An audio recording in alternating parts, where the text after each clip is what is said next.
Christine arriva le lendemain, comme d'habitude, pour savoir des nouvelles du malade. Les larmes lui vinrent aux yeux quand elle sut combien l'incendie et la chute avaient défiguré le pauvre Maurice, et le désespoir dans lequel il était plongé à l'arrivée de François. Elle fut très contente du second succès de son ami. « Christine, je suis sûre que tu finiras par le rendre excellent. C'est comme moi. Tu m'obliges à devenir bonne, rien que par amitié pour toi. Je ne sais ce que je serais capable de faire pour toi. François, tu ne ferais pas de mauvaises choses, bien certainement. Christine, oh non, d'abord parce que tu ne m'en conseillerais jamais, et puis parce que je te ferais de la peine, et à ton papa aussi, en faisant mal. François, bonne Christine, je plains le pauvre Maurice, s'il doit rester infirme de n'avoir pas une chère petite Christine comme moi. Christine, il n'a qu'à prendre pour amie une des demoiselles Guibert. François, ce ne sont pas des Christines. Un domestique entra. Monsieur de Nancé demande Monsieur François et Mademoiselle Christine. Les enfants coururent chez Monsieur de Nancé. « Vous me demandez, papa ?» dit François. « Oui, chers enfants, je reçois un petit mot de Madame Desormes qui me demande d'aller de suite chez elle avec toi, François, et avec toi, Christine. Je ne sais pas ce qu'elle désire de nous. Il faut y aller, mes enfants. Apprêtez-vous. Nous irons à pied par les prairies. » Les enfants et Isabelle furent prêts en 5 minutes. Monsieur de Nancé les attendait sur le perron. Ils coururent gaiement en avant. Monsieur de Nancé les suivait avec Isabelle. « Que peut me vouloir Madame Desormes ?» se demandait-il. « Elle est si bizarre, si absurde, que je crains toujours quelque sottise dont ma petite Christine serait victime, et mon pauvre François qu'aussi par conséquent. Je vais le savoir bientôt, au reste. La voici qui vient au-devant de nous. » Effectivement, Madame Desormes, ne pouvant attendre patiemment l'arrivée de Monsieur de Nancé, accourait comme une jeune personne de 15 ans, cueillant une fleur, poursuivant un papillon, gambadant et pirouettant. Madame Desormes. « Venez vite, Monsieur de Nancé, que je vous dise une bonne nouvelle. Monsieur Desormes vient d'acheter un hôtel à Paris. Superbe hôtel. Je donnerai des bals, des concerts. Non, pas de concerts, je n'aime pas la musique. Des tableaux vivants. C'est charmant. Vous figurerez dans mes tableaux vivants, vous ferez le roi Assuérus, et moi la reine Esther, et mon mari l'oncle Mardochée. Ah ah ah, mon mari en Mardochée, avec une grande barbe blanche. N'est-ce pas que ce sera amusant ? » « Très amusant, madame, » répondit gravement Monsieur de Nancé. « Mais ce n'est pas pour cela que vous m'avez fait venir avec les enfants, Madame Desormes. Si fait, si fait. C'est pour vous proposer de venir demeurer avec nous dans mon hôtel. Vous prendrez le rez-de-chaussée, que je vous louerai 10 000 francs, mais à la condition que, les jours de réception, on soupera dans votre appartement. Monsieur de Nancé. « C'est impossible, madame. D'abord, je ne joue pas la comédie. Ensuite, je passe mes hivers à la campagne avec mon fils. » Madame Desormes. À la campagne. Quel dommage. J'avais si bien arrangé tout cela. Vous auriez fait un super Assuérus. Monsieur de Nancé ne put s'empêcher de sourire. Tout cela lui parut d'un tel ridicule que pour le faire sentir à Madame Desormes et pour l'en dégoûter, il lui dit « Prenez Paolo. Madame, ordonnez-lui de laisser pousser sa barbe et ses moustaches, il jouera tout ce que vous voudrez. » Madame Desormes, tiens, c'est une idée. Quand vous serez chez vous, envoyez-moi Paolo. Adieu, mon cher monsieur de Nancé. Au revoir, je pars demain. Christine, dis adieu à tes amis. Nous partons demain. Christine, François, mon cher François, je ne veux pas le quitter. Laissez-moi avec lui, maman. Je vous en supplie, ne m'emmenez pas. François, madame, laissez-moi ma chère Christine. Je serais si malheureux sans elle. De grâce, je vous en prie, ne l'emmenez pas. » Et tous deux se jetèrent en sanglotant au cou l'un de l'autre. Madame Desormes. Eh bien, qu'est-ce que cela? Quelle scène absurde! Vas-tu finir de pleurer, Christine? Cela m'ennuie de voir pleurer. Christine, je pleurerai toujours tant que je serai séparée de François. Madame Desormes, je t'enverrai à Séraphin, à Franconie. Christine, je ne veux pas de Séraphin sans François. Je veux rester avec François. Madame Desormes, Dieu, quel ennui! Que vais-je devenir avec une figure pleurante en face de moi? Mon bon monsieur de Nancy, de grâce, venez faire Assuérus. Monsieur de Nancy, impossible, madame. Je ne me ferai jamais comédien. Madame Desormes, que faire alors? Venez à mon secours, monsieur de Nancy. Madame. Monsieur de Nancy hésita. Madame Desormes. Quoi? Dites, mon cher monsieur de Nancy. Délivrez-moi de cet ennui. Je ne peux pas supporter la lutte. Monsieur de Nancy, madame, je vous offre un moyen de vous en délivrer.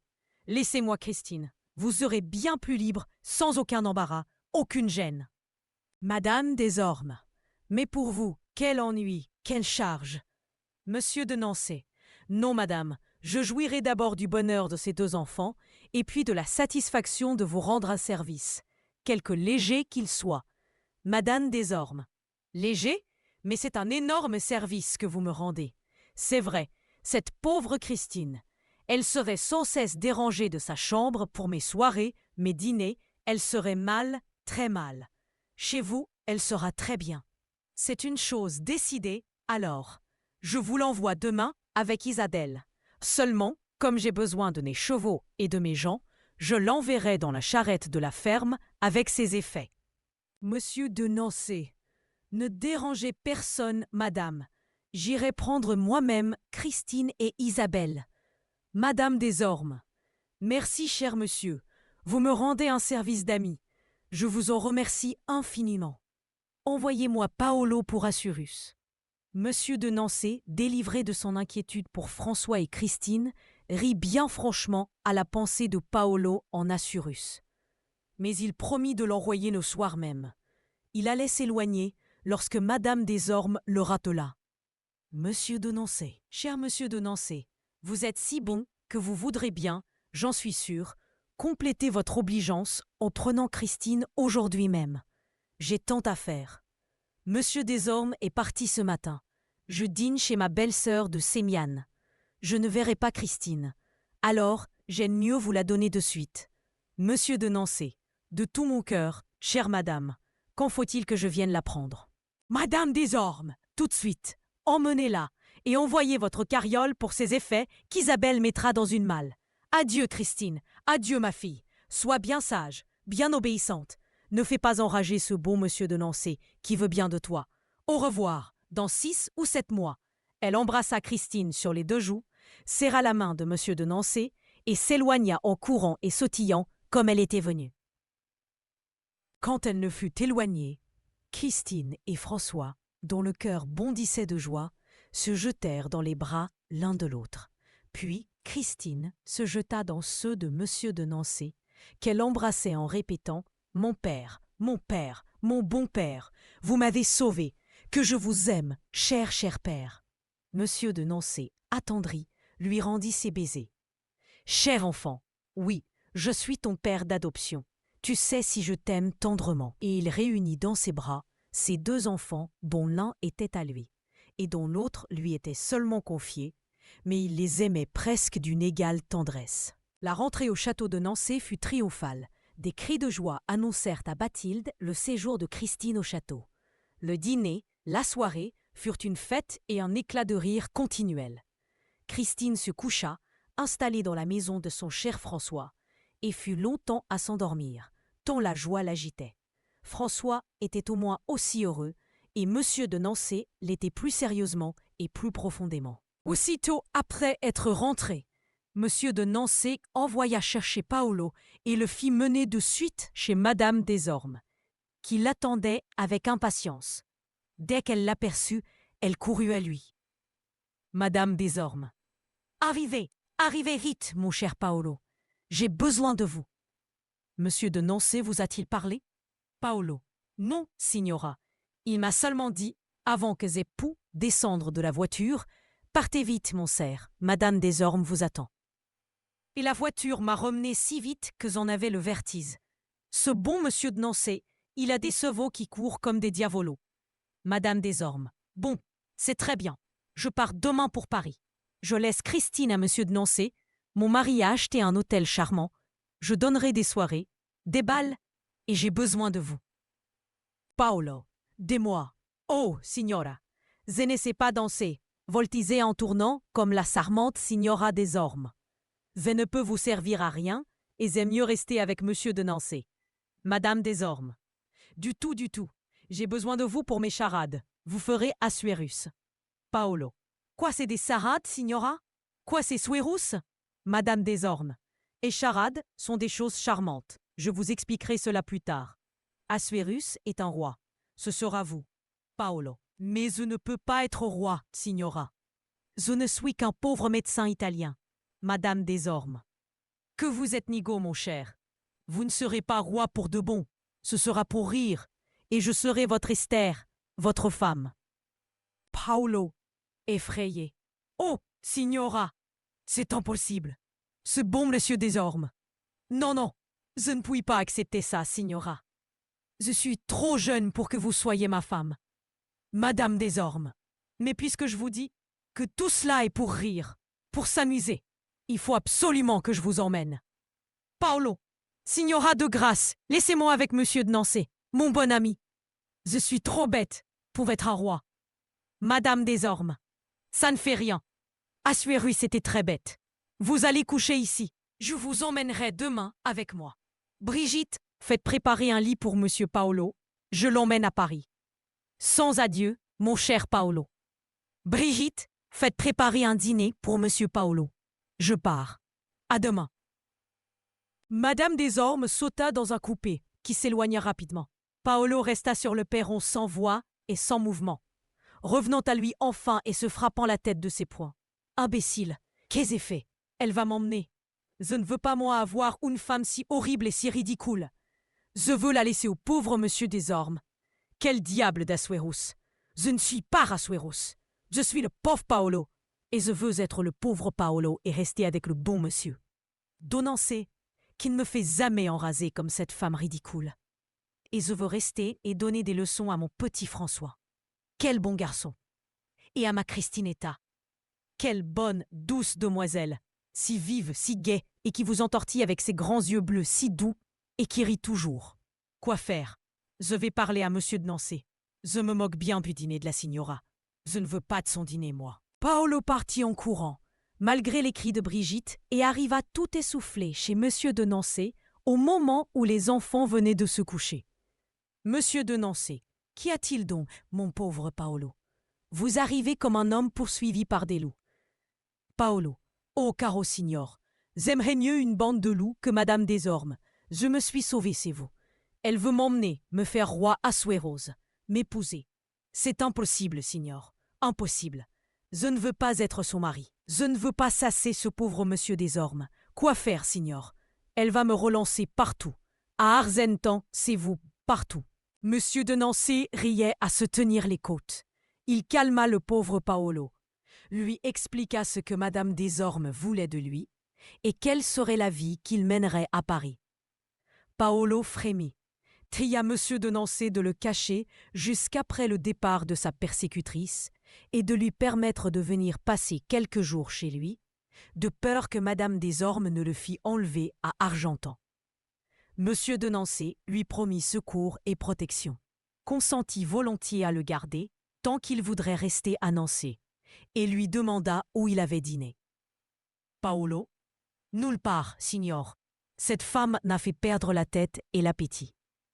Monsieur de Nancy, vous allez dîner ici, mon pauvre Paolo. Je vais dire qu'on vous prépare à dîner et à coucher. Pendant que Paolo tremblait d'être enlevé, madame des Ormes se fâchait et grondait tous ces gens pour avoir laissé échapper ce pauvre Paolo. Elle commanda qu'on allât au petit jour à Argentan et qu'on le lui ramenât de gré ou de force. Mais le lendemain, la carriole revint sans Paolo, qu'on n'avait pu trouver nulle part. Grande colère de madame des Ormes, qui n'avait plus le temps d'aller à sa recherche. Elle partit furieuse. Et, aussitôt arrivée, elle annonça qu'elle aurait une grande soirée dans 15 jours, vers le 15 décembre. Et dès le lendemain, elle commença sa vie dissipée et tourbillonnante. Visites, emplettes, dîners, spectacles, soirées, se couchant à 3 et 4 heures du matin, se levant à midi. Une vie de femme du monde, c'est-à-dire de folle. Elle se mit à organiser ses charades, mais elle trouvait difficilement des acteurs et actrices. Quand on sut qu'elle voulait faire le rôle d'Esther, personne ne voulut faire Assuérus. Dans son désespoir, elle écrivit à Paolo. « Mon cher, mon bon Paolo, je vous demande en grâce de me donner 8 jours. Prenez demain le chemin de fer. Descendez chez moi, dans mon hôtel, rue de la Fane sans tête, 18. Je ne vous garderai que 8 jours au plus. Et comme je ne veux pas vous faire perdre l'argent que vous font gagner vos leçons, je vous donnerai 500 francs le jour de votre départ. J'ai absolument besoin de vous. Sans vous, ma fête est manquée. Si vous me refusez, je ne vous reverrai de ma vie et je vous défendrai de voir Christine. Ne répondez pas, mais arrivez vite. » Quand Paolo reçut cette lettre, il retomba dans le désespoir. Monsieur de Nancy, après avoir ri de la persévérance de Madame des Ormes, conseilla à Paolo de se rendre à ses vœux et de prendre le chemin de fer de midi qui l'amènerait à Paris à 4 heures. Paolo soupira, pleura même, se tapa la tête et partit, maudissant la signora et ses charades. Il était attendu. On le reçut avec enthousiasme, sans lui donner le temps de se reposer. Madame des Ormes l'entraîna dans le salon où se faisaient les répétitions. Tous les acteurs y étaient. Ils accueillirent Paolo avec des éclats de rire que ne justifiaient que trop son air effaré, étrange, son attitude embarrassée et son apparence misérable. Car pour ménager son habit de parade, il avait mis sa redingote râpée et tachée, des souliers ferrés, le reste à l'avenant. Madame des Ormes, le traînant par la main, le présentant à tout le monde. « Voici mon Assuérus, disait-elle, commençons la répétition. » On plaça Paolo sur une estrade, l'un lui leva le bras, l'autre la jambe, on lui ouvrit la bouche, on lui tira le nez, on hérissa ses cheveux. Tous riaient à se tordre, excepté Paolo, qui, impatienté de ses plaisanteries et de ses rires, bondit de dessus l'estrade au milieu du salon et cria avec colère « Je ne veux pas qu'on me tiraille comme un veau qu'on égorge. Je veux qu'on me respecte et qu'on me donne à manger. Si la signora me fait des farces comme ça, moi, Paolo, je prends la diligence et m'en retourne à Argentan. » Toute la société rit de plus belle, mais se retira devant les yeux enflammés et les gestes furieux de Paolo. Madame des Ormes lui expliqua que c'était une répétition, qu'on allait lui servir un bon repas. Elle le flatta, le calma, et puis elle sonna pour qu'on le menât dans sa chambre. Elle pria ces messieurs et ces dames de ne pas se décourager, que tout irait bien maintenant qu'elle tenait son Assuérus, et qu'elle se chargeait de lui faire répéter son rôle et ses poses. Le jour de la représentation arriva. Le salon était plein de monde. Assuérus, raide comme un soldat au port d'armes, le sceptre sur l'épaule en guise de fusil, Esther, demi-agenouillée devant lui, les bras étendus, le regardait d'un œil suppliant. « Abaissez votre sceptre sur ma tête », avait-elle dit tout bas, au moment où la toile allait se lever. Assuérus l'abaissa, mais trop tard. Convulsivement et si durement que le sceptre tomba de tout son poids sur la tête de Madame des Ormes. Le coup était si violent, si imprévu, qu'elle ne put s'empêcher de porter la main à sa tête en poussant un léger cri. Assuérus, éperdu, jeta sceptre, couronne et manteau, sauta à bas de l'estrade et disparut. Madame des Ormes se releva, regarda d'un air courroucé ses invités, qui riaient à qui mieux mieux, sa grande bouche ouverte, son nez osseux et détaché, ses pommettes saillantes, son front bas, son air oie enfin, redoublèrent les éclats de rire. On n'avait jamais vu pareille Esther. Madame des Ormes, furieuse, se retira, se promettant de se venger sur Paolo de l'échec qu'elle subissait. Mais Paolo n'y était plus. Devinant la confusion et la colère de Madame des Ormes, il fit lestement un paquet de ses effets, mit dans son portefeuille les 500 francs que lui avait donnés Monsieur des Ormes le matin même et courut au chemin de fer pour y attendre le premier départ. Le lendemain, de bonne heure, il était à Nancy, racontant sa mésaventure qu'il bénissait puisqu'il lui devait d'être débarrassé de Madame des Ormes. Les enfants furent enchantés de le revoir. Il leur raconta les beautés de Paris telles qu'il les avait vues et jugées et les ennuis des répétitions, des dîners et des soirées de Madame des Ormes telles qu'il les avait éprouvés. Peu de jours après, il reçut une lettre furieuse de son Esther. Elle le traitait de mal élevé, de brutal, de goujat, de voleur même, pour avoir accepté et emporté les 500 francs que son mari avait eu la sottise de lui donner. « Je les ai bien gagnés », se dit Paolo en riant. « Quant à ces injures, je m'en moque et je m'en bats l'œil et le mollet. Mais je vais la défourioser. Je vais lui dire des choses qui lui feront ouvrir sa grande bouche comme une bouche de crocodile. » Et se mettant à table, il écrivit « Ô signora, ô bella, ô adorable, comment est-il possible qu'Assuérus reste comme un homme de carton devant la belle Esther? J'ai fait tomber sur votre chevelure admirable, sur vos cheveux éparpillés, mon sceptre de bois. J'ai donné une calotte sans le vouloir. Je vous jure, signora bella. Et puis, la douleur de votre douleur a si rempli de douleur ma chétive personne que moi, Paolo, roi Assuérus, je me suis sauvé et j'ai couru comme un dératé jusqu'à la diligence du chemin de fer.